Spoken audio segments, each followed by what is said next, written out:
Good afternoon, everyone, and welcome to part 2 in our nutrition seminar. This is the 8th and final section of this nutrition series, conclusion and summary. About 10 years ago, I made a poster which was really a one-page summary of my whole philosophy of health. And I'd like to share that with you now. It's called A Normal Life. You're born. You get no drugs and no vaccinations. During childhood, you have the usual illnesses, but conservative treatment gets you through them without antibiotics or drugs, and you build your natural immune defenses. You don't eat white sugar, white flour, hydrogenated oils, too much meat or cheese, or drink soft drinks or pasteurized milk. You concentrate on whole grains, fruits, vegetables, and a clean, natural diet. You never learn to drink coffee or to smoke cigarettes. The only pills you take are natural antioxidants and enzymes and minerals, which are part of your daily intake. You drink at least 1 to 2 liters of water per day, every day. Into adulthood, you never get sick. No colds, no flu, no headaches, no diabetes, no ADD, no thyroid problems, no panic attacks, growing pains, fatigue, or digestive disorders. No high blood pressure. The only pains you experience come from accidental injury. Perhaps you do moderate exercise or sports activity to maintain mobility and general fitness. You look to the care of your spine. You stay adjusted. Your entire adulthood is spent in this disease-free mode. As you age, your mind gets sharper, your body gets stronger, your immune system tougher. You experience no arthritis, cancer, or osteoporosis, no Parkinson's or Alzheimer's. Finally, one day after 90 or 100 years, you flicker like a candle and go out. The above paragraph may be useful in choosing a doctor. Some doctors will say all this is impossible, which for them is true, so don't choose them. All this is possible. Moreover, thousands and thousands of people are living it. So listen only to those who can help you achieve such a condition of living health, because now we've arrived at the threshold of a time when good health and a powerful immune system are not only advisable, they are the very determinants of survival. Here we have D.D. Palmer's tombstone, and let's read what it says. I have never considered it beneath my dignity to do anything to relieve human suffering. Do you read anything there about what a chiropractor should or shouldn't do? Do you see any restrictions limiting what a chiropractor should feel as his area of expertise? No. If we are in a position to do anything in our power to relieve human suffering, it's our responsibility to do it. That's what D.D. Palmer believed. During the past decade, I have had continuing education seminars on a variety of topics: chiropractic, immunology, nutrition and detox, sound therapy, many different topics. But I really don't regard these seminars as separate, divided subjects. To me, it's all the same conversation. Our discussion of the principles of chiropractic, which you may have seen in the online or the live seminars on chiropractic, that discussion to me is a part of the holistic model of health, the one that was specifically laid down and systematized by the Palmers 100 years ago.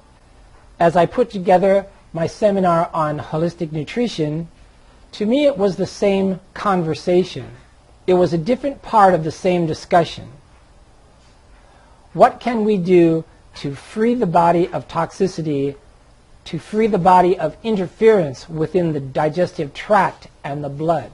It's the same discussion to support the natural healing impulses and the healing systems of the body. And this is the same with my vaccine series, my series on childhood vaccines and the book.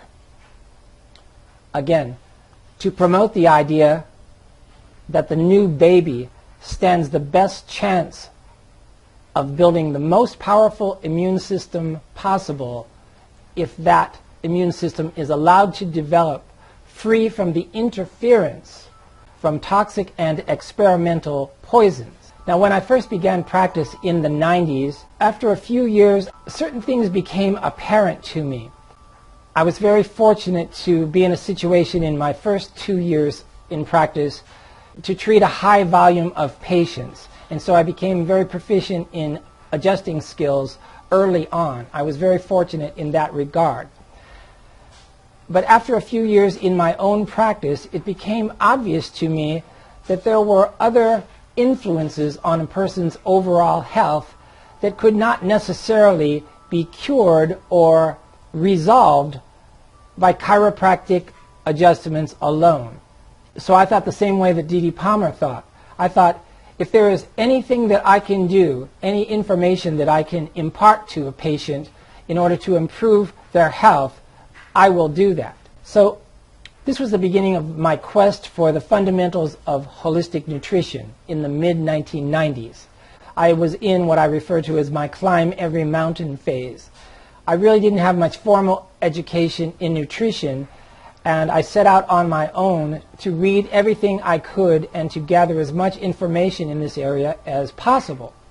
And I started out, I read so many books, and those books referred me to other sources, and I read those sources, and soon it became this interlocking web of information.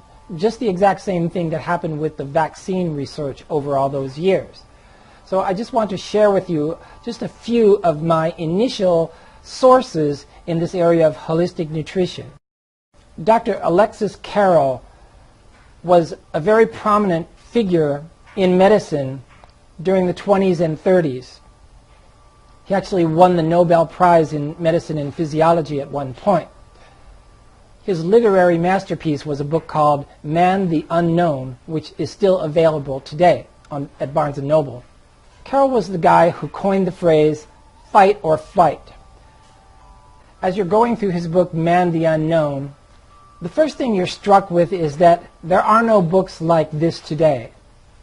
Textbooks and other books written by medical doctors today do not reflect anywhere near the level of overall liberal arts education of this man. Is a true Renaissance mind, Alexis Carrel.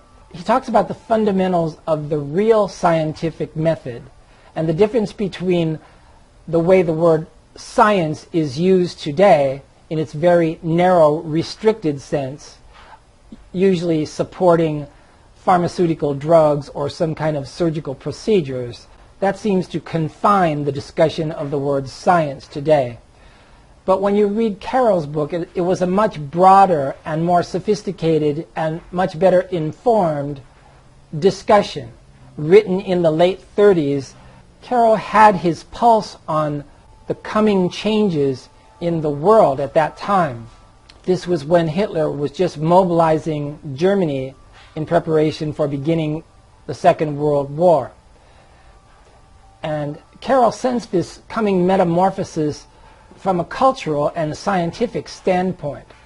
So it's a very fascinating book, and I highly recommend it for anyone who has an interest in going back to the fundamentals of human physiology and health. Man the Unknown, Alexis Carrel. Another work that influenced me during my Climb Any Mountain phase was The Wisdom of the Body by Walter Buchanan, MD. Now this is another masterful text written by an extremely educated and profoundly aware doctor, Walter Buchanan. It was actually a textbook that was used in medical schools at the time.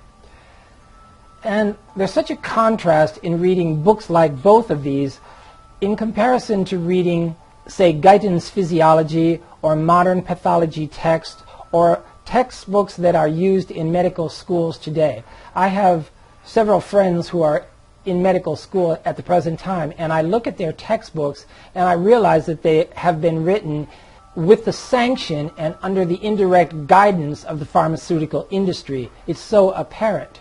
Modern medical texts describe the processes of the body and the problems with the body's systems as some kind of drug deficiency, more or less. It always comes down to that.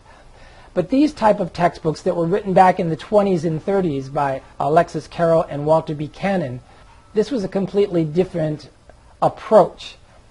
Their discussion of human physiology and the human body and the human experience itself was much broader and much more undefined. And you can sense the original true meaning of the word scientific inquiry by looking at the work of these two men and the way that they wrote. Walter Buchanan was the doctor who coined the phrase homeostasis. I think I mentioned this in another section, which we chiropractors have borrowed as the goal and objective of our profession, meaning the harmonious balance that should exist between all the systems of the body. The subjects that Walter Buchanan goes through in this book, Wisdom of the Body, including acid-base balance, sodium-potassium pump, hydration, cell physiology. The discussion is at a much more sophisticated level, it seems to me, than medical textbooks written today. You would think that, well, these textbooks were written 60 or 70 years ago. Our knowledge of physiology has advanced by light years since that time, but it's really not that way. The fundamentals of these subjects which they're discussing about individual systems of the body are basically the same. And there certainly isn't much evidence that we have advanced academically in our understanding of the systems of the human body if you're using as a criterion the evidence of advanced health among the people of this country. In general, our health is much worse than it was back in the 20s and 30s. Now, after reading Wisdom of the Body, here's a comment that I wrote in the cover of Walter Buchanan's book. Since Cannon's day, our knowledge of physiology has not advanced at the same pace as the growth and dominance of organized medicine. By contrast to this work, modern medical texts are more focused on relating specific diseases and imbalances to the lack of specific drugs. This single fact may explain the deplorable level of health in this country today, taking into consideration the nutrient-deficient diet. So these were among my first texts in my quest to understand another aspect of human health that would be complementary to the chiropractic experience. The next significant influence in my nutrition education during the 90s was certainly the work of Edward Howell, MD. And I tell the story of him in several of my seminars. Howell came from the Henry Lindlar's famous sanitarium back east. He was trained in holistic medicine through Dr. Lindlar. And then in the early 1900s, Howell began to focus on the study of enzymes, and he recognized enzymes as the #1 criterion that gave foods their nutrient value. And that was the beginning, of course, of National Enzyme Company in Missouri, and that began Howell's lifetime research into this area. His master work was a book called Enzyme Nutrition, in which he describes the food enzyme concept, which we have gone over in some detail in other sections of this seminar. Now, Edward Howell had a protege in the last part of his life, Dr. Stan Bynum.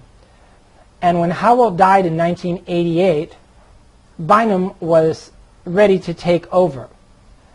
And Bynum took over the reins, first of all, at National Enzyme Company, and then in the very early 90s, he started his own enzyme company in Arizona, taking all the knowledge and tradition which Howell had gathered, this lifetime of research and knowledge, and now it was in the hands of Dr. Stan Bynum. And as fortune would have it, I became introduced to Dr. Bynum, and he trained me in the art of bioterrain analysis, and I attended his lectures and training on many of the subjects that we've talked about today and in this series. The fundamentals of enzyme metabolism in the body, digestion, the difference between nutrient-dense foods and processed foods. All of this was introduced to me by Dr. Stan Bynum. I went with Bynum's team to Asia several times on several occasions, and we did thousands of these bioterrain analyses in the third world populations of Asia. Now, unfortunately, Bynum died in 1999, leaving behind this entire legacy of research on enzyme nutrition. First of all, that he had assimilated from Edward Howell, and then the lifetime of work and research that he had done in the same area on his own. This is including his formula for the best digestive enzyme supplements that he could come up with. The real contribution Stan Bynum made to the world by his life's work creating an enzyme formula, I can still remember him saying it. I said, "Dr. Stan, don't you realize that people are going to use your enzyme formula when they overeat, when they eat really bad food, like they take Tums or Prilosec or any of the other drugs?" And he said, yes, of course he realized that, but he didn't invent this formula for overeating or for reflux, even though it would work better than any drug for that purpose. But Bynum's objective was always toward the holistic, toward the systemic, directed toward best lifestyle. I've seen many people in many countries do bioterrain analyses and live cell testings and dark field microscopy tests, and I've looked at their work, and I'll tell you that the majority of the people that I have seen were never trained, and they definitely never had the training that I was lucky enough to have. Bynum taught us to do the before and after test, which I've described in the last section. So many of the other people doing live cell tests, what I see is they will take one sample and then they will make all these extrapolations and assertions, many of which are completely erroneous, and then give advice to the patient based on that analysis. So that was really the difference between the training that I had and the lack of training that I usually see in this area. The next area that became extremely important in the field of nutrition and detoxification was the colon. Now, in school, we had virtually no training on the colon. We had to memorize certain anatomical structures in order to pass state and national boards, a few physiological processes involving electrolytes and hydration within the colon, but nothing of any real substance and nothing of any real value. And mainly it's because, remember, our education is based on the medical model, which is in turn based primarily on the marketing and sale of pharmaceutical drugs. That's just the way it is. But I met Richard Anderson, the naturopath. He was actually, I met him at a health expo in the mid-90s, and I attended his lectures several times, and I became acquainted with him. We weren't good friends. We weren't close colleagues the way I was with Dr. Bynum. But I understood his work, and I studied his books, and it's fairly self-evident because it is so well referenced and so well explained. Anderson's original work was called Cleanse and Purify Thyself, and you can still obtain this book at Barnes & Noble and various places. Here we see a link, this URL on YouTube. You can watch, this is only a couple years old. Anderson, I think he lives in New Mexico at the present time. But in this short video, Anderson explains his personal epiphany that got him into the area of colon detoxification and a real understanding of the physiology and the pathophysiology of diseases related to colon imbalance. He is a master in this area.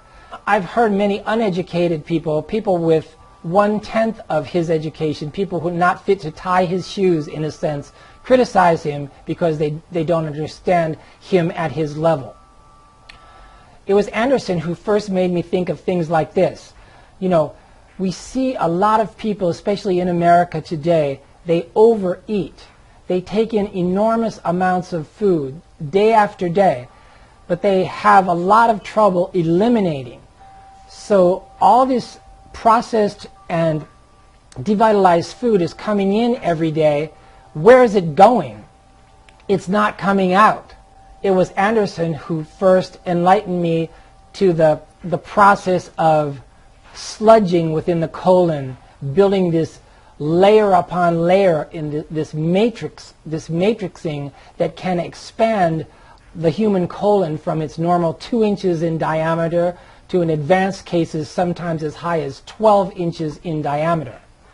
And then the steps that can be taken. Anderson taught us that the ancients, they had this phrase, death begins in the colon, which you can extrapolate from that any legitimate program of detoxification must also begin in the colon. So this was another pivotal work in my development, and I have summarized many of the main points in this book in my chapter, Journey to the Center of Your Colon, which we've discussed. The primacy of the colon. Yeah, the primacy of the colon in any discussion of detoxification, in any discussion of optimum glowing health. And I remember Anderson used to always talk about the labels that organized medicine would put on imbalances or indispositions of the colon diseases. They'd have all these names, and people would be blocked up, and they would be completely toxic, and they would be run down. They wouldn't be able to work anymore because they were so sick, and they would go to medical doctors who would put these terms on them, these labels on them. Regional ileitis, irritable bowel syndrome, Crohn's disease, malabsorption syndrome, all these names, but they couldn't cure them because they didn't understand the physiology of the colon. Drugs do not cure chronic diseases of the colon, and neither does surgery. And this is why Richard Anderson was such a shining beacon of direction and information in this area. Another expert that I met in the area of colon detoxification was certainly Kem Shahani.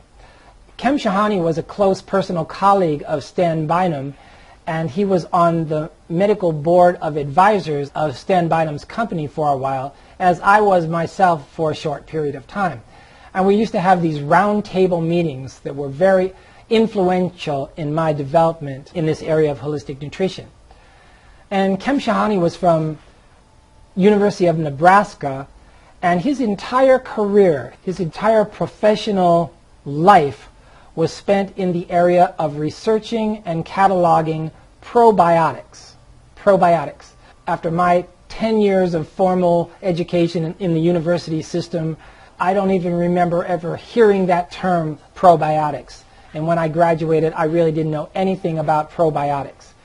And so it was Kem Shahani who introduced me to this area and taught me the fundamental vital importance of understanding how the colon must first be cleared out, and then how the colon must be revitalized and flushed with an abundance of good bacteria, probiotics.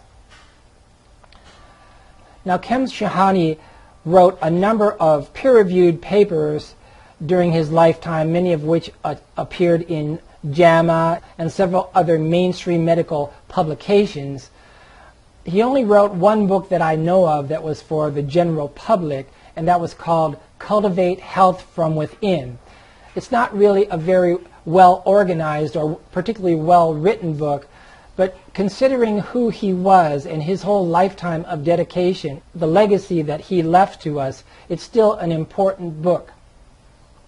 And so we've talked about some of the details in the probiotic formula.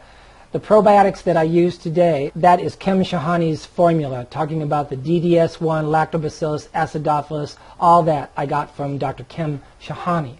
So you can go into further detail if you're interested in this in my chapters on probiotics on my website at The Doctor Within. Another world-class expert that Bynum introduced me to in the mid-90s was Dwayne Ashmead, PhD. His father was Harvey Ashmead, a worldwide authority in the area of mineral nutrition. Ashmead's masterwork was called, here it is, Intestinal Absorption of Metal Ions by Harvey Ashmead, PhD. And this is our discussion. It's in my minerals chapter, but we also talked about this in previous sections, about how even if you eat all organic produce these days, since there is virtually no usable minerals left in the topsoil in this country for a variety of reasons that we discussed, we all need mineral supplementation, and how there are 4 primary forms of mineral supplementation. Remember, elemental, ionic, colloidal, and chelated, and we discussed the difference between all those 4. But Dwayne Ashmead was a member of this round table group that Bynum put together, and I was so lucky to have him personally introduce me into this area of mineral nutrition. So I'd like to do a quick review of some of the chapters that we've covered in this series. And these chapters, of course, are an abiding resource on the website that you can always use for reference. We talked about enzymes, the key to longevity, and Howell, in his book, Enzyme Nutrition, talks about how chronic enzyme deficiency year after year in a patient sets up a vulnerability to carcinogens, to microbes, to environmental stressors. And it is this day after day, week after week lifestyle that promotes a strong immune system or a weak immune system. And one of the major determinants of that is the daily intake of enzyme-rich foods. I remember Howell describes in his book, Enzyme Nutrition, the food enzyme stomach, which in humans means the upper part of the stomach in which digestive enzymes like pepsin are not secreted. And the upper part of the stomach is where the opportunity for the enzymes that are inherent in the food itself to have their action, to begin to break down the foods and to begin to metabolize the food. And then as the food goes into the lower part of the stomach, that is where actual digestive enzymes begin to have their effect. Even human evolution has allowed for the primary activity of the enzymes inherent in the foods themselves. Yes, and Howell talks about the law of adaptive secretion. The law of adaptive secretion states that the more enzyme-rich the original foods that we take in are, the less of the body's enzyme activity, the less of the body's metabolic stores have to be used up in producing our body's own digestive enzymes, and therefore the more of that enzyme bank, as it were, can be left over on cell function, metabolic enzyme function. So that's the law of adaptive secretion, and Howell describes that in some detail in his book Enzyme Nutrition. And his other principle is the conservation of enzyme potential, which is really a different way of saying the same thing. The less the body will be forced to expend on trying to digest foods that are deficient in enzymes. Sugar, the sweet thief of life, is a fairly complete discussion of the idea of glucose and its actions in the body. We've already discussed the statistics of type 2 diabetes in this country and how it is in epidemic proportions at this time, and a decline is not likely anytime soon. And we learned that chronic excess artificially derived glucose leads to a chronic inflammatory condition in so many of the tissues, especially the mucosa. And as you're well aware, chronic inflammation eventually leads to fibrosis and eventual breakdown of any group of cells, any tissue, and leads to ultimate degeneration in that organ or system. So the body's response to a chronic inflammatory condition is to begin all these healing cascades of activity, of metabolic activity, which again wastes our metabolic stores. It wastes our immune reserves, We're constantly having to put out fires, as it were, in all these chronic inflammatory areas due to the enormous intake of artificial sugars that we're constantly ingesting in our comfort foods. So please read that chapter, Sugar, the Sweet Thief of Life. Next we have Journey to the Center of Your Colon. This is kind of a complete chapter on the physiology and inner workings of the colon. I always say that a legitimate program of detoxification must begin with a thorough understanding of the cleansing of the colon as well as the revitalization of the colon.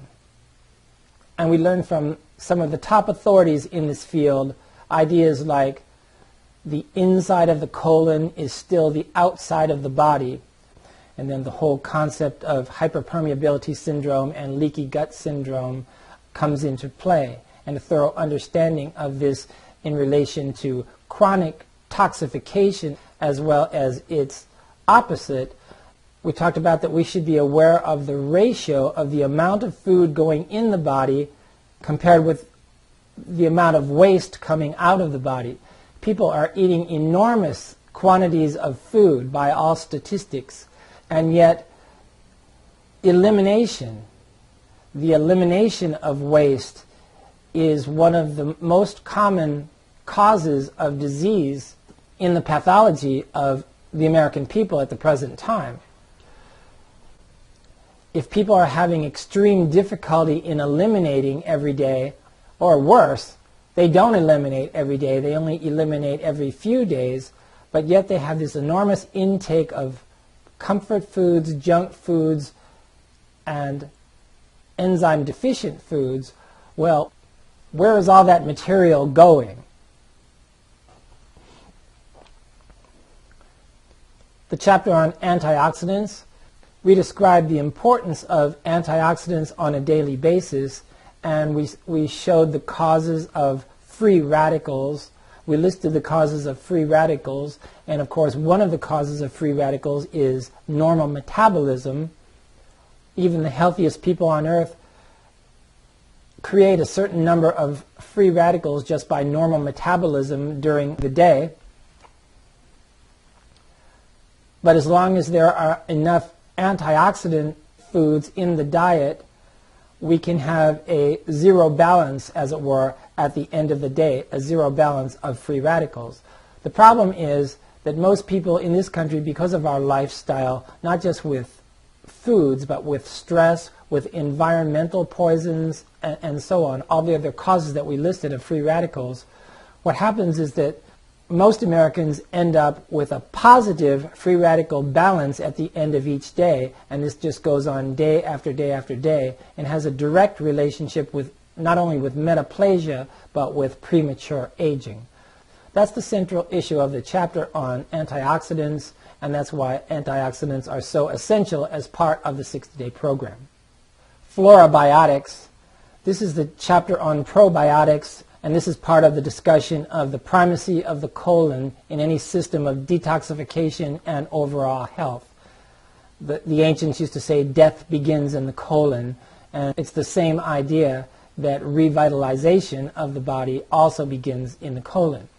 So the florabiotics part of this discussion, you'll remember, is that the normal human colon should contain up to 3 pounds of probiotics at any one time.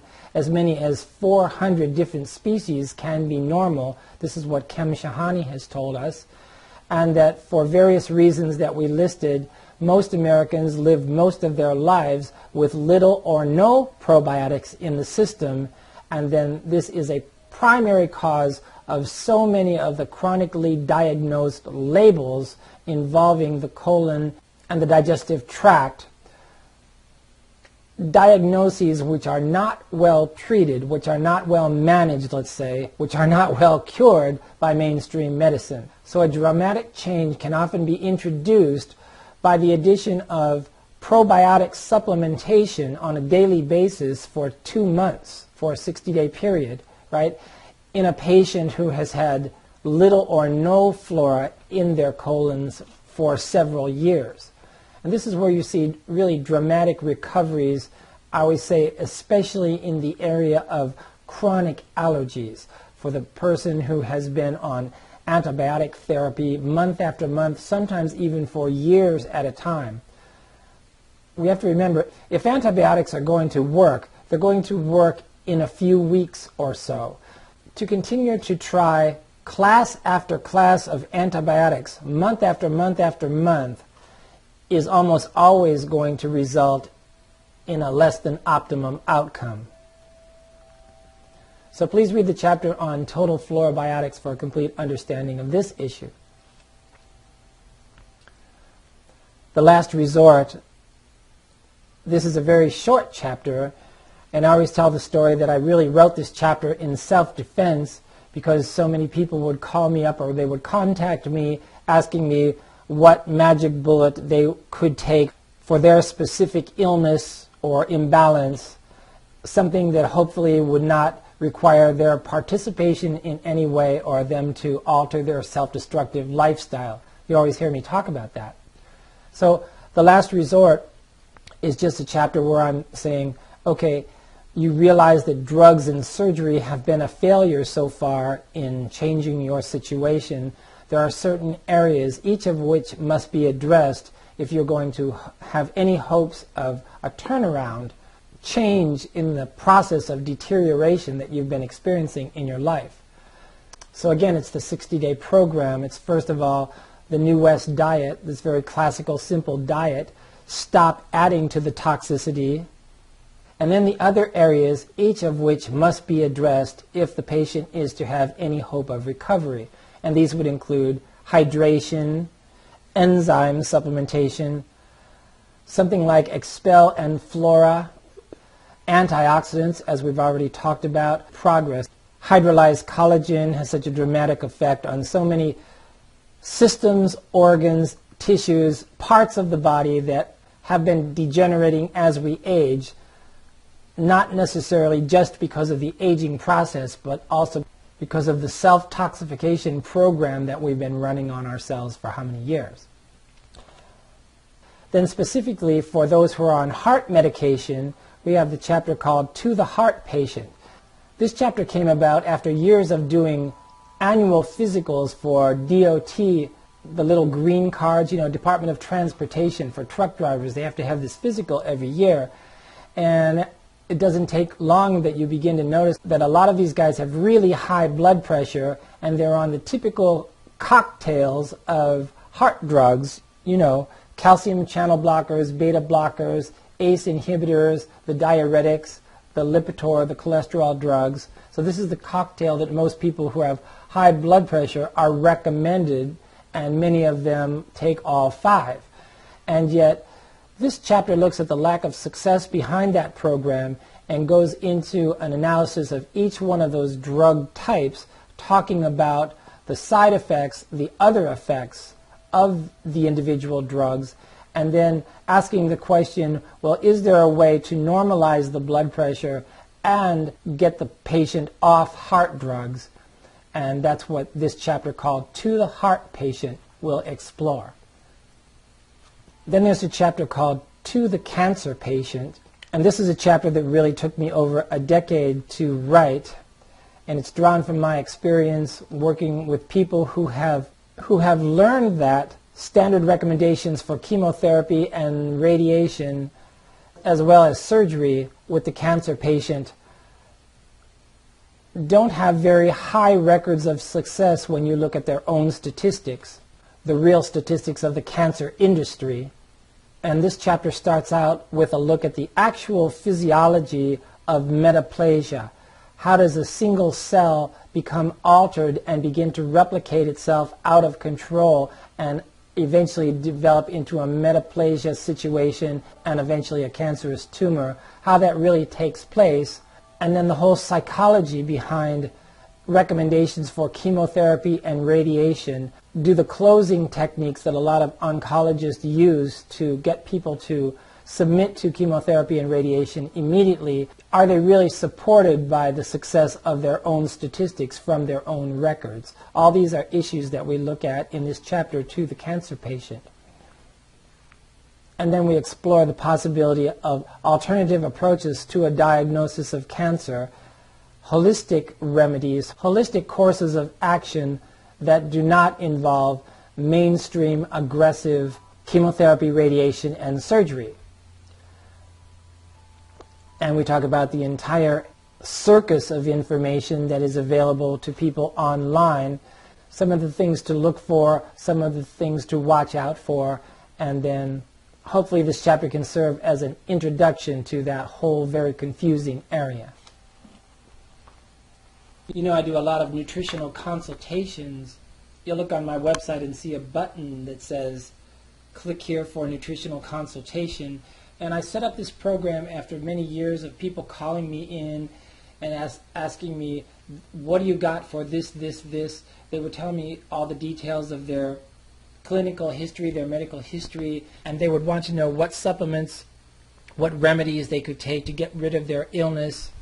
And it was always the same thing. It was kind of an allopathic approach. They wanted to continue their self-toxifying lifestyle. Sometimes people call me up and they have been diagnosed with cancer, and either they have already tried chemotherapy, radiation, or surgery, or else they have not, and they want to know what else is available to them. And I can just think of a couple stories right off the bat of people like this. I had a 75-year-old professor at a local college, and he came in and did a consultation a couple months ago. And this gentleman, he was about 75 years old, and a few months ago he began to experience weight loss. He had no other symptoms except weight loss, but suddenly he just dropped 40 pounds. And so we went into his regular doctor. They ran all kind of tests on him. They did all the blood tests, they did CAT scans, they did all kind of scans on every system they could think of, and they came up with nothing. All his blood tests were normal. They couldn't find any tumors anywhere. They couldn't find any cancerous areas. The only thing they came up with is at the distal esophagus, they found a few what they would call irregular cells, which they termed, and this is one of their new marketing phrases, they termed precancerous. But even though there was no direct diagnosis of cancer, their next step was that they referred this doctor to Stanford for prophylactic chemotherapy, just in case chemotherapy. I'm not kidding. And so at that point, this is when this doctor came to me for a second opinion, and then I discussed the entire 60-day program with him. I went through the chapter to the cancer patient with him and told him about the basic histology of cancer, and I just gave him some other options. And he was already under chiropractic care, so he had that part of the health picture taken care of. Sometimes you'll hear certain chiropractors saying, oh, chiropractors should not be talking about nutrition. You know, this is not their specialty. This is the same type of narrow-minded argument that you get when people say that chiropractors should not be talking about vaccines because we don't give vaccines. Whenever I hear anything this uninformed, I always think back to what it says on D.D. Palmer's tombstone, that I will never consider it beneath myself to do anything that I can to relieve human suffering. So in this case of the people who are getting high-pressure sales in favor of chemotherapy and radiation, I'm happy that I have a resource that can offer them other information, other credible scientific information, and let them know that at least there is another option here. Today, more than ever before in our history, a working knowledge of food and nutrition has become not only vital to our health and well-being, but to our long-term survival. Let food be thy medicine and medicine thy food is no longer just a glib platitude. You often hear me talking about the survival of the correctly informed. If we refuse to inform ourselves about what is really taking place within the modern food industry and allow ourselves to be taken in by its very sophisticated PR, well then we will suffer the consequences. This is about Who will have the best chance to replicate a viable progeny? Selecting for the strongest immune systems. Healthcare has nothing to do with health. The failure of the Clinton program will be dwarfed by Obama's disaster. The newest version of natural selection is now who will stay out of hospitals, avoid drugs and surgery, and seek natural ways of building health and immunity. A major part of that involves daily food choices. We all observe the majority of Americans are fatter, sicker, and dumber these days. Just look around. Malls, TV shows, online news, it's unmistakable. Nobody talks about it, but everybody can see it.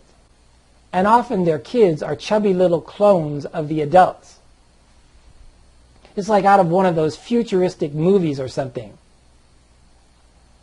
Only this is real, and it's right now, and it's epidemic. The de-evolution of our species right before our very eyes. So let's look back and compare what we have now with the traditional diet. Historically, the diet consisted of fruits, vegetables, raw dairy, whole grains, eggs, meat, fish.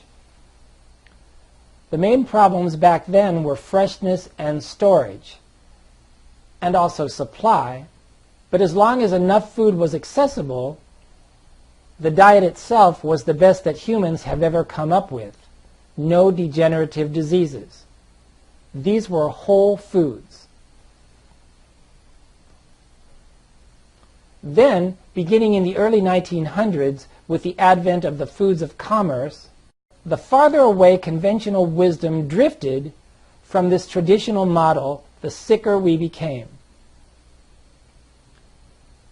By every index, every measure, every study ever carried out, overall health declined, degenerative diseases of all kinds have mushroomed off the charts, so that now the U.S. is the sickest of all industrialized nations, consuming the highest percentage of non-foods in the daily diet. Health is not merely the absence of disease, of course. By the time illness appears, we've usually been sick for a long time. And the same is true for the return to health. The more immune-suppressed and nutrient-starved a patient is, the longer will be the road to recovery. I look at it like a bank account. We build up our immune reserves slowly and gradually, making daily deposits. Whole foods, hydration, high-end supplements, exercise, rest, getting adjusted, outdoor activity, no drugs, minimum electronics, avoid negativity. Making choices like these every day contribute to the bank account, creating immune resilience, glowing health. But immune resilience seems to be disappearing these days. People talk about getting the usual colds or the normal flu every year, but neither colds nor flu are normal. If you get them every year, you're already sick. You're already immune suppressed. As long as there are no major stressors, you might feel okay, just maybe a little tired. But along comes the slightest challenge, a draft of cold air, a change in the weather, out-of-town travel, a family member gets sick, a trip to the hospital, a few nights of lost sleep,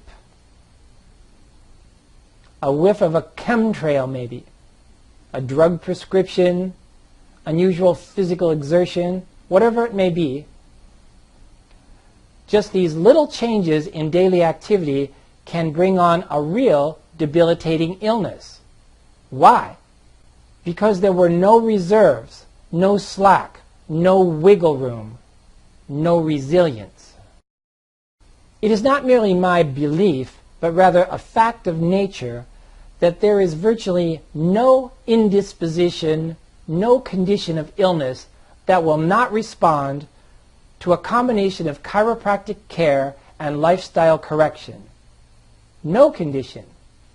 As long as the patient is still drawing breath, who can put limitations on the curative powers of a human body that has no interference, whether in the tract, the blood, or the nervous system?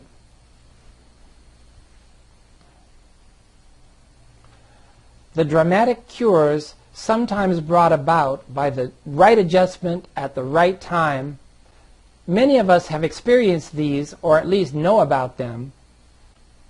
Possibilities abound. It's virtually limitless what masterful chiropractic can achieve. But no adjustment ever invented can offset a lifetime of a self-annihilating diet of enzymeless, devitalized, oxidized foods. To maintain such a notion would relegate chiropractic to the realm of superstition. We chiropractors are representatives of the holistic model, whether we like it or not. We are at war, whether we like it or not, and we're not winning. Partly because we waste so much time fighting that other war, the self-destructive intraprofessional one. But the irony is that we have the tools to prevail in the health arena. We have what everybody is looking for: the answer to genuine health and abiding fitness. All we have to do is realize it ourselves and then learn the details, the skills, the fundamentals of lifestyle optimization. Unfortunately, these subjects are rarely taught in schools. The graduate is left to discover them by chance, or worse, by superficial surfing through Wikipedia, or maybe a slapdash CE course with little or no substance. One of the most common illusions in nutritional science and literature has always been that we are on the verge of the next breakthrough, which is going to advance us to the next level of health. Actually, the opposite is true. Our overall health as a nation has been steadily declining in the past decades. It is not new breakthroughs that we need. The principles of optimum nutrition have already been discovered, elaborated, and tested clinically by the real experts whom we have discussed in this series. The good news today is the availability of reasonably nutritious foods in most locales in the country. All it takes is the knowledge as well as the resistance against choosing the artificially flavored, aggressively advertised snack foods that most people live on. Add to this a schedule of moderate exercise and spinal health, and we can still have superlative, glowing health even in today's dangerous and deceiving world. So I hope that these 2 nutrition seminars you have just completed have evoked some new ideas about the role of nutrition, both in practice and in life. The internet can be such a disconcerting jungle of disinformation and nonsense when it comes to this subject. At least here we have seen the traditional approach from the work of some of the most iconic and brilliant clinicians to have appeared in the past century. We've just scratched the surface in these few videos, but now at least you have a solid basis for a complete nutrition and detox program, as well as the references necessary to deepen your comprehension of the subject to whatever level you choose. So thank you very much for listening to this series.